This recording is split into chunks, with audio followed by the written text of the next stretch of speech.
महाराष्ट्र राज्य माध्यमिक व उच्च माध्यमिक परीक्षा विभागातर्फे घेण्यात आलेल्या 10वीची परीक्षा बुधवारी संपल्या। यामुळे विद्यार्थी परीक्षेच्या तणावातून मुक्त झालेत। 10वीच्या शालांत परीक्षा 20 फेब्रुवारीपासून सुरू झाल्या होत्या।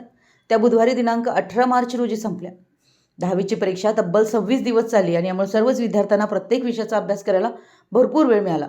वर्षभर अभ्यास करून सर्व विषयाचे पेपर संपल्याने विद्यार्थ्यांनी सुटकेचा श्वास घेतलाय। दरम्यान बुधवारी शेवटचा पेपर सुटल्यानंतर सर्व विद्यार्थी मित्रमैत्रिणी एकमेकांना भेटून निरोप घेत होते।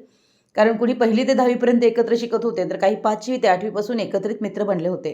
तब्बल 10 वर्ष एकाच शाळेत एकाच बेंचवरती बसलेले, एकाच डब्यात जेवलेले कट्टर जीवाभावाचे मित्र बनले होते।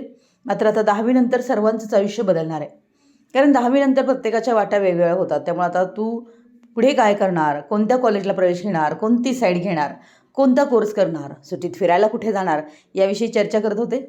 पुन्हा भेटू असं सांगत अखेर एकमेकांची गळाभेट घेऊन जड अंतःकरणानं सर्वांनी आपापल्या घराची वाट पकडली। 10वीचं वर्ष हे शालेय जीवनाचं शेवटचं वर्ष असतं। 10वी नंतर आता कॉलेज जीवन सुरू होतं, यामुळे सर्वांच्याच मनात एक वेगळा उत्साह दिसून येत होता। दरम्यान 12वीच्याही परीक्षा 10 फेब्रुवारीला सुरू होऊन 13 मार्चला संपल्या आहेत। त्यामुळे 10वीसह 12वीच्याही परीक्षा संपल्यानं विद्यार्थ्यांबरोबरच पालकही चिंतामुक्त झाले आहेत।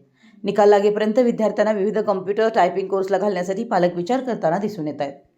मराठी एस न्यूजसाठी गौरवांहून अनिल जासूद।